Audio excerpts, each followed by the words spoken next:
नमः संस्कृताय मित्रों, मैं डॉक्टर तन्वी सिंह अपने चैनल eternal adolescence classes for Sanskrit में एक बार फिर आप सभी का स्वागत करती हूं। अगर आप हमारे चैनल पे नए हैं तो हमारे चैनल को जरूर सब्सक्राइब करिए ताकि आगे आने वाली वीडियो की नोटिफिकेशन आपको आसानी से मिल जाए। और अगर आप हमारे चैनल पे नए हैं तो आप हमारे चैनल की प्लेलिस्ट में जाकर देखिए, जो भी संस्कृत के विद्यार्थी हैं उनके लिए बहुत सारे मटेरियल हैं, वो भी निःशुल्क। तो चलिए ज्यादा समय न नष्ट करते हुए आज की क्लास को स्टार्ट करते हैं। आज का टॉपिक है महाकाव्य का सामान्य परिचय। तो इसको एक एक पॉइंट हम देखेंगे जो एग्जाम की दृष्टि से बहुत ही महत्वपूर्ण है। तो चलिए पहला पॉइंट है,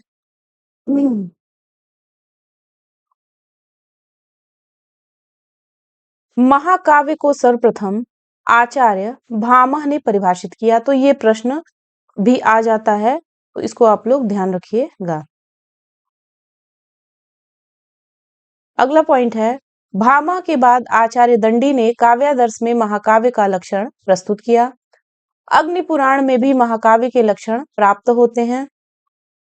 महाकाव्य के विषय में विस्तृत वर्णन विश्वनाथ ने साहित्य दर्पण में किया। आचार्य विश्वनाथ के अनुसार महाकाव्य का लक्षण, तो आचार्य विश्वनाथ के अनुसार हम महाकाव्य का लक्षण देखेंगे तो आपको बहुत सारी चीजें क्लियर हो जाएंगी। महाकाव्य सर्गों में विभक्त होता है। महाकाव्य का नायक देवता, कुलीन, क्षत्रिय, धीरोदात्त आदि गुणों से युक्त हो सकता है, अथवा एक वंशज अनेक कुलीन राजा भी नायक हो सकते हैं। तो इसको बहुत ही ध्यान से याद कर लीजिएगा कि महाकाव्य सर्गों में विभक्त होता है।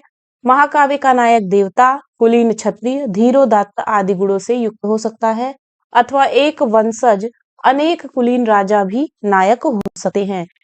एक बहुत महत्वपूर्ण टॉपिक है ये। आपके संस्कृत की जितनी भी परीक्षाएं होती हैं, छोटी से छोटी, छोटी में तो टीजीटी लेंगे, टीजीटी से लेके हायर तक ये महाकाव्य से बहुत सारे प्रश्न बनते हैं। और आप लोग सामान्य परिचय में ही कहीं ना कहीं आप लोगों से गलती हो जाती है। महाकाव्य का नायक पूछ देगा या बहुत सारी चीजें पूछ सकता है, महाकाव्य किस में विभक्त होता है, तो ये सब कुछ बच्चों से गलती हो जाती है। तो ये बहुत ही महत्वपूर्ण टॉपिक है, तो इसको बहुत ही ध्यान से। महाकाव्य का नायक देवता, कुलीन, क्षत्रिय, धीरोदात्त आदि गुणों से युक्त हो सकता है, अथवा एक वंशज अनेक कुलीन राजा भी नायक हो सकते हैं। तो देखिए, सर्गबन्धो महाकाव्यं तत्रैको नायकः सुरः सद्वंशः क्षत्रियो वापि धीरोदात्त गुणान्वितः।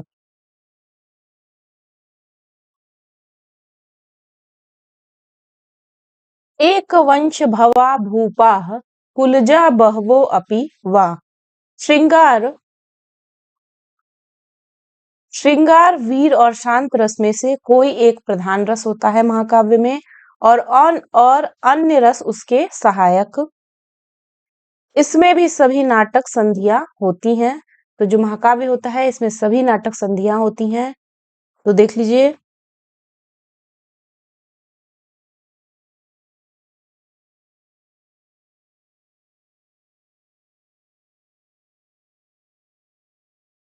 श्रृंगार वीर शांता नामेको अंगी रस इष्यते अंगानि सर्वे अपि रसाः सर्वे नाटक संधयः। महाकाव्य का कथानक ऐतिहासिक अथवा किसी सज्जन व्यक्ति से संबद्ध होता है। ये भी पूछता है कि महाकाव्य का जो कथानक होता है वो कैसा होता है। तो महाकाव्य का कथानक ऐतिहासिक अथवा किसी सज्जन व्यक्ति से संबद्ध होता है। धर्मार्थ काम मोक्ष का वर्णन होता है तथा इनमें से किसी एक फल की प्राप्ति का वर्णन होता है। आगे देखेंगे, इतिहासोद्भवम वृत्तमन्यद वा सज्जनाश्रयम् चत्वारस्तस्य वर्गाः स्युत्स्तेष्वेकं च फलं भवेद्। आगे देखेंगे, प्रारंभ में 3 प्रकार के मंगलाचरणों में से एक होता है। प्रारंभ में जो 3 प्रकार के मंगलाचरण होते हैं उसमें से एक होता है। तो नमस्कारात्मक, वस्तु निर्देशात्मक अथवा आशीर्वादात्मक मंगलाचरण होते हैं। तो पूछ सकता है मंगलाचरण कितने प्रकार के होते हैं? तो आपका मंगलाचरण जो है वो 3 प्रकार का होता है। तो 3 प्रकार के मंगलाचरण का नाम आपको याद रखना है, नमस्कारात्मक, वस्तु निर्देशात्मक अथवा आशीर्वादात्मक। तो जो महाकाव्य होता है उसके प्रारंभ में इन तीनों प्रकार के मंगलाचरणों में से एक होता है। कहीं कहीं पर दुर्जन निंदा या सज्जन प्रशंसा भी होती है। प्रत्येक सर्ग में एक ही छंदोबद्ध पद होते हैं। सर्गांत में छंद परिवर्तन होता है। सर्ग संख्या 8 से अधिक होनी चाहिए अथवा न्यूनतम 8 होनी ही चाहिए। तो ये ध्यान रखना है। सर्ग न बहुत छोटे न बहुत बड़े होने चाहिए। कहीं कहीं विविध छंदों से युक्त सर्ग भी होते हैं। महाकाव्य में संध्या, सूर्योदय, चंद्रोदय, वन विहार, नगर मार्ग, जल क्रीड़ा, वन, सागर, संयोग, वियोग, अंधकार, दिन, प्रातः शिकार, पर्वत, ऋतु, ऋषि, युद्ध, विजय, विवाह, पुत्र जन्मोत्सव आदि विषयों का अवसरानुकूल वर्णन होना चाहिए। महाकाव्य का नामकरण वर्णनीय चरित्र के नाम से या कवि के नाम से अथवा किसी दूसरे के नाम से होना चाहिए। सर्ग का नाम सर्ग में वर्णनीय कथा के नाम से होना चाहिए। लक्ष्य ग्रंथों को ध्यान में रखकर ये लक्षण बने हैं। महाकाव्यों का शैलीगत विकास अब हम देखेंगे। संस्कृत महाकाव्यों का विकास 2 पृथक मार्गों से हुआ। पहला है सुकुमार मार्ग, दूसरा है विचित्र मार्ग। तो पूछ सकता है कि संस्कृत महाकाव्यों का विकास किन 2 पृथक मार्गों से हुआ? तो पहला है सुकुमार मार्ग, दूसरा है विचित्र मार्ग। तो हम देखेंगे पहले सुकुमार मार्ग को। आरंभ में महाकाव्य सुकुमार मार्गी थे। सुकुमार मार्ग को रसमयी पद्धति भी कहते हैं।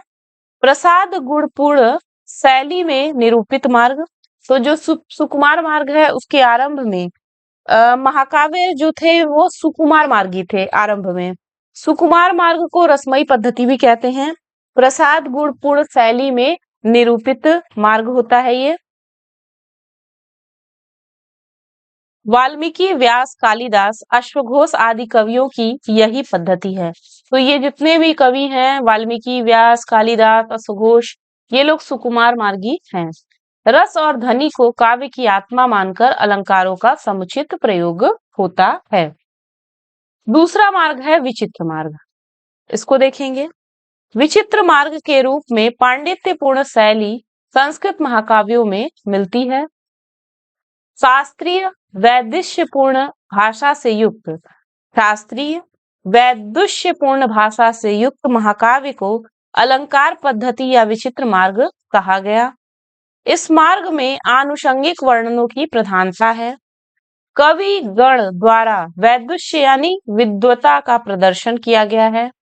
विचित्र मार्ग के प्रवर्तक भारवी थे। तो विचित्र मार्ग के प्रवर्तक आपको ध्यान रखना है। तो विचित्र मार्ग के प्रवर्तक जो थे वो भारवी थे। भारवी का अनुसरण माघ ने किया। तो भारवी का अनुसरण किसने किया? माघ ने। दोनों महाकवियों ने मूल कथा को बीच में छोड़कर प्रसक्तानुप्रसक्त वर्णनों में अपने को बांध लिया। इस मार्ग में भाषा और विषय दोनों क्षेत्रों में विशेषता रहती है। इस मार्ग में भाषा और विषय दोनों क्षेत्रों में विशेषता रहती है।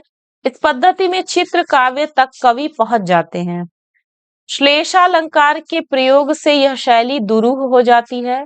ओज गुण को प्रमुख स्थान दिया गया है। विचित्र मार्गी कवि कथानक की चिंता नहीं करते।